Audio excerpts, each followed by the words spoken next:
எல்லாத்துக்கும் வணக்கம். Welcome to our channel simply south foods. இன்றைக்கி நம்ம என்ன பார்க்க போகிறோன்னா, எல்லாத்துக்குமே ஆல் டைம் ஃபேவரேட்டான சிக்கன் பிரியாணி தான் பார்க்க போகிறோம். அது வாங்க எப்படி செய்கிறதுன்னு பார்க்கலாம். அதுக்கு முன்னாடி நம்ம சேனலை நீங்கள் இன்னும் சப்ஸ்கிரைப் பண்ணலைன்னா கண்டிப்பாக சப்ஸ்கிரைப் பண்ணிக்கோங்க. 1/2 கிலோ சிக்கனை நல்லா வாஷ் பண்ணி எடுத்து வச்சுருக்கிறேன். இதில் 1 டீஸ்பூன் அளவுக்கு மிளகாய் தூள் ஆட் பண்ணிக்கலாம். 1 டீஸ்பூன் அளவுக்கு மல்லித்தூள் ஆட் பண்ணிக்கலாம். 1/2 டேபிள் ஸ்பூன் அளவுக்கு இஞ்சி பூண்டு விழுது ஆட் பண்ணிக்கலாம். 1/2 டேபிள் ஸ்பூன் அளவுக்கு தயிர் ஆட் பண்ணிக்கலாம். இப்போ இதை நல்லா மிக்ஸ் பண்ணிக்கலாம். இப்படி செய்கிறதுனால சிக்கனில் வந்து நல்லா மசாலாலாம் நல்லா ஊறி இருக்கும். ஸ்டார்டிங்லேயே உப்பு ஆட் பண்ணிக்கலாம். நான் மறந்துட்டேன், இப்போ ஆட் பண்ணிக்கிறேன். ஆட் பண்ணிவிட்டு நல்லா மிக்ஸ் பண்ணி வச்சுக்கலாம். இது ஒரு 1/2 அன் ஹவர் அளவுக்கு நல்லா ஊறட்டும். எங்கள் பாப்பா தான் நான் சொல்கிற மாதிரியே அவளும் சொல்லணும்னு சொல்லி ட்ரை பண்ணிக்கிட்டு இருக்காங்க. அடுப்பு ஆன் பண்ணி இது மாதிரி ஒரு பாத்திரம் இல்லைனா குக்கர் வச்சுக்கலாம். இதில் 3 டேபிள் ஸ்பூன் அளவுக்கு நெய் ஆட் பண்ணிக்கலாம். நெய்யும் எண்ணெயும் சேர்த்து மிக்ஸ் பண்ணி செஞ்சால் தான் நல்லாயிருக்கும்.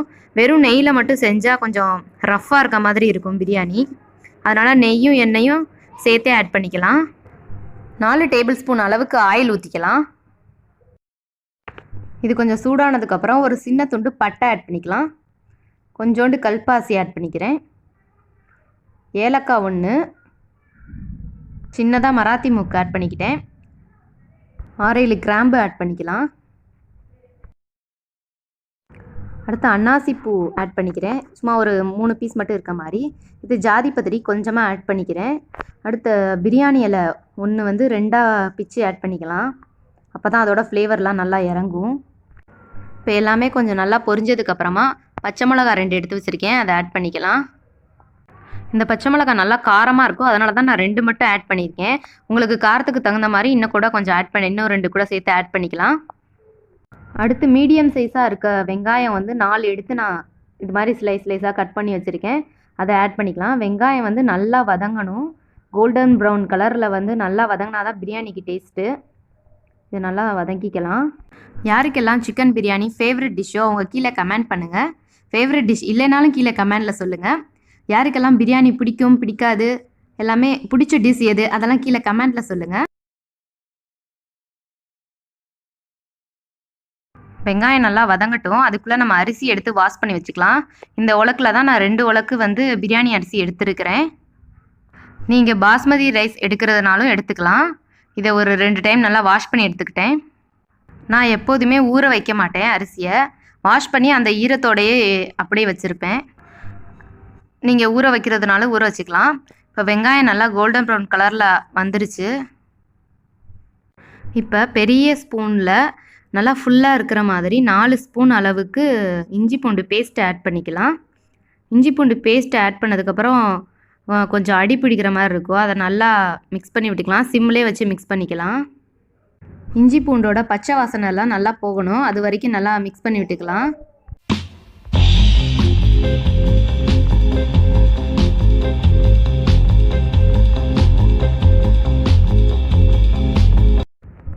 அடுத்து சின்னதாக இருக்கிற 4-5 தக்காளி எடுத்து நான் கட் பண்ணி வச்சுருக்கிறேன் நீட்ட வாக்கில், அதை ஆட் பண்ணிக்கலாம். மீடியம் சைஸ் தக்காளினா 4 போதும், பெரிய சைஸ் தக்காளினா 3 போதும். அதை ஆட் பண்ணி தக்காளி நல்லா மசிகிற அளவுக்கு மிக்ஸ் பண்ணி விட்டுக்கலாம். கூடவே கொஞ்சம் தக்காளி வதங்குறதுக்கு உப்பு சேர்த்துக்கலாம். தம் போடாமல் தான் இப்போ நம்ம தம் பிரியாணி செய்ய போகிறோம். அது எப்படி தம் போடாமல் தம் பிரியாணின்னு வாங்க வீடியோட லாஸ்ட்டில் பார்க்கலாம். இந்த மெத்தடில் செஞ்சால் கொஞ்சம் கூட பிரியாணி அடி பிடிக்காது, அதே அளவில் கரெக்டாகவும் வெந்திருக்கும். நீங்களும் ட்ரை பண்ணி பாருங்கள்.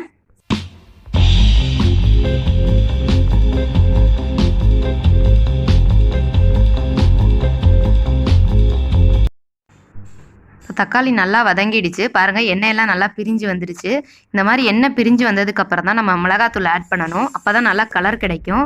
நான் பொதுவாக கலர் பவுடர்லாம் எதுவுமே யூஸ் பண்ண மாட்டேன், மிளகாத்தூளோட கலரே நல்லா கிடைக்கும்.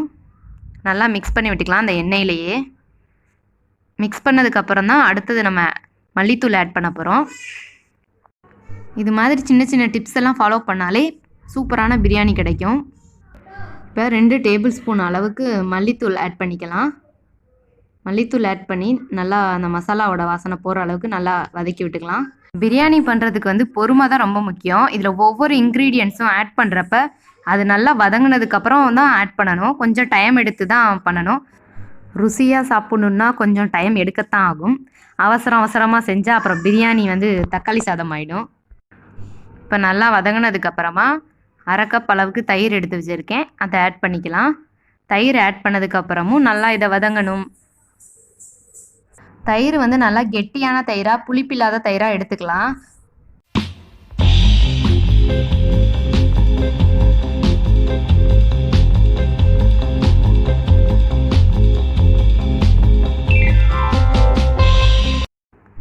இது சூப்பராக நல்லா வதங்கிடுச்சு. எண்ணெயெல்லாம் நல்லா பிரிஞ்சு வந்து பார்க்கவே நல்லா கலர்ஃபுல்லாக இருக்குது. நம்ம கலர் பவுடர்லாம் எதுவுமே ஆட் பண்ணலை. ஆனால் பார்க்க நல்லா கலராக இருக்குது. தக்காளி வதங்கினதுக்கப்புறம் எண்ணெயெல்லாம் பிரிஞ்சு வந்தது தான் மிளகாத்தூள் ஆட் பண்ணோம்ல, அதனால தான் நல்லா அப்படி கலராக இருக்குது. அடிப்பிடிக்கிற மாதிரி இருந்துச்சுன்னா கொஞ்சம் பயப்படாதீங்க. அது நல்லா மிக்ஸ் பண்ணி விட்டால் சரியாயிடும்.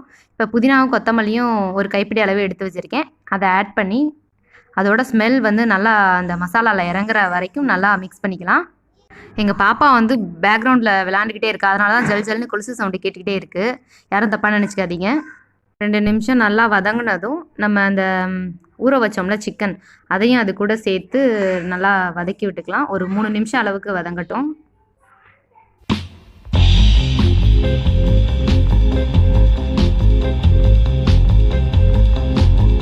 இப்போ 3 நிமிஷம் ஆனதுக்கப்புறமா 1/2 லெமன் ஜூஸ் எடுத்து வச்சுருக்கேன். அதை ஆட் பண்ணிக்கலாம். சிக்கன் வந்து ரொம்ப வெந்துடக்கூடாது. ஒரு 8 நிமிஷம் அளவுக்கு தான் மொத்தமே வேகணும். இப்போ ஆல்ரெடி 3 நிமிஷம் வெந்துருச்சு.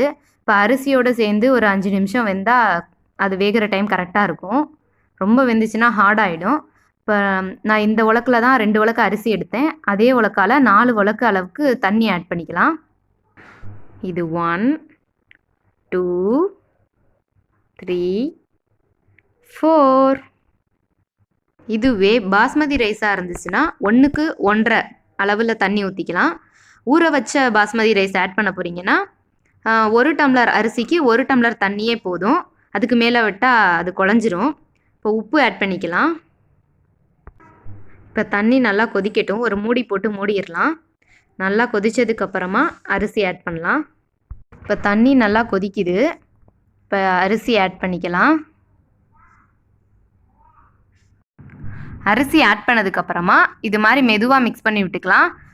முன்னாடியே வாஷ் பண்ணி வச்ச அரிசினால் உடஞ்சிரும். மெதுவாக மிக்ஸ் பண்ணிக்கலாம். நல்லா மிக்ஸ் பண்ணதுக்கப்புறம் உப்பு காரம்லாம் எப்படி இருக்குன்னு செக் பண்ணிக்கலாம். இது மாதிரி நல்லா எண்ணெயெல்லாம் நல்லா தள்ளி விட்டுட்டு எடுத்து செக் பண்ண தான் கரெக்டாக இருக்கும். இப்போ உப்பு காரம் செக் பண்ணுறப்ப சரியாக இருக்கக்கூடாது. உப்பு காரம்லாம் இப்போ ஒரு பிஞ்ச் கொஞ்சம் அதிகமாக தான் இருக்கணும். அப்போ தான் அரிசி நல்லா வெந்து வர்றப்ப அது ஈக்குவல் ஆகும். இதுவும் ஒரு டிப்ஸு.